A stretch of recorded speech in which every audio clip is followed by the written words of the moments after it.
నమస్కారం. విశ్వం టీవీకి స్వాగతం. నేను మీ ఉమా. ఖమ్మం నగర ముఖద్వారం వెలుగుమట్ల ఇప్పుడు వార్తలకు కేంద్రంగా మారింది. ఒకవైపు జనం మధ్య ఉద్రిక్తత, మరోవైపు పర్యాటక అభివృద్ధికి దిశగా వడివడి అడుగులు. అసలు వెలుగుమట్లలో ఏం జరుగుతుంది?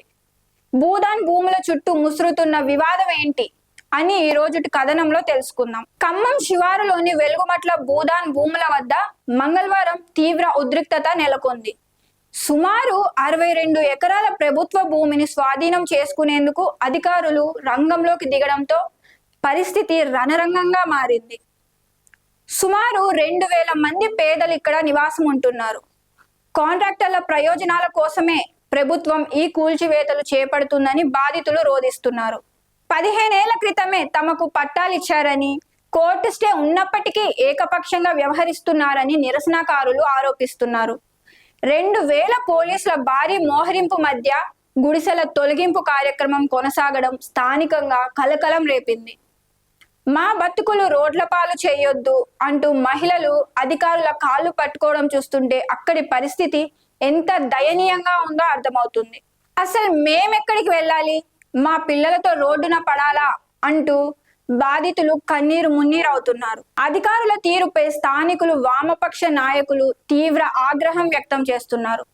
ఎలాంటి నోటీసులు ఇవ్వకుండా, వేరే ఏ దారి చూపకుండా ఇళ్లను కూల్చడం అప్రజాస్వామికమని వారు మండిపడుతున్నారు. దశాబ్దాలుగా ఇక్కడ నివాసం ఉంటున్న తమకు ఇప్పుడు అక్రమార్కుల ముద్ర వేయడం ఎంతవరకు సమంజసమని బాధితులు ప్రశ్నిస్తున్నారు. అధికారుల తీరుకు నిరసనగా కొందరు ఆత్మహత్యాయత్నానికి పాల్పడడంతో పరిస్థితి మరింత ఉద్రిక్తంగా మారింది. ఈ కూల్చివేత ప్రక్రియలో పారదర్శకత లోపించిందనే విమర్శలు వెల్లువెత్తుతున్నాయి. కవరేజ్ కోసం వెళ్తున్న మీడియా ప్రతినిధుల సైతం పోలీసులు ఎక్కడికక్కడ అడ్డుకోవడం తీవ్ర చర్చకు దారితీసింది.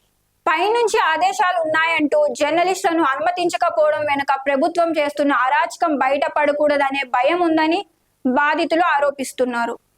వార్తలను నియంత్రించడం ద్వారా ప్రజాస్వామ్య విలువలను కాలరాస్తున్నారని విపక్షాలు మండిపడుతున్నాయి. ఈ ఘటనపై మాజీ మంత్రి హరీష్ రావు తీవ్రంగా స్పందించారు. ఇది ప్రజాస్వామ్య పాలననా లేక పోలీసుల రాజ్యమా అని ఆయన ప్రశ్నించారు. ఇంద్రమ్మ ఇల్లు ఇస్తామని నమ్మబలికిన రేవంత్ రెడ్డి ప్రభుత్వం ఉన్న ఇళ్లను కూలగొట్టి పేదలను నడి రోడ్డుపై నిలబెడుతుందని ధ్వజమెత్తారు. నోటీసులు ఇవ్వకుండా, ఏ దారి చూపకుండా ఇలాంటి రాక్షస కాండకు పాల్పడడం అత్యంత హేయమైన చర్య అని ఆయన అభివర్ణించారు.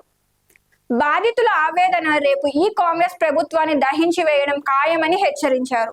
ఈ సందర్భంగా బాధితులు మాట్లాడుతూ, రేవంత్ అన్న, సీనన్న అని ఓటు వేసి గెలిపించి గద్ద మీద కూర్చోబెడితే మమ్మల్ని ఇవాళ రోడ్డు మీదకు లాగారు. సంవత్సరం నుండి కరెంట్ లేదు, నీళ్లు లేవు, ఒకరోజు తిని ఒకరోజు తినక ఉంటున్నాము. 8 ఏళ్లుగా నివసిస్తుంటే ఇప్పుడు వెళ్ళిపోమంటే ఎలా అని ప్రశ్నిస్తున్నారు. నమ్మి కాంగ్రెస్ కి ఓటేస్తే తగిన బుద్ధి చెప్పారంటూ బాధితులు వాపోయారు.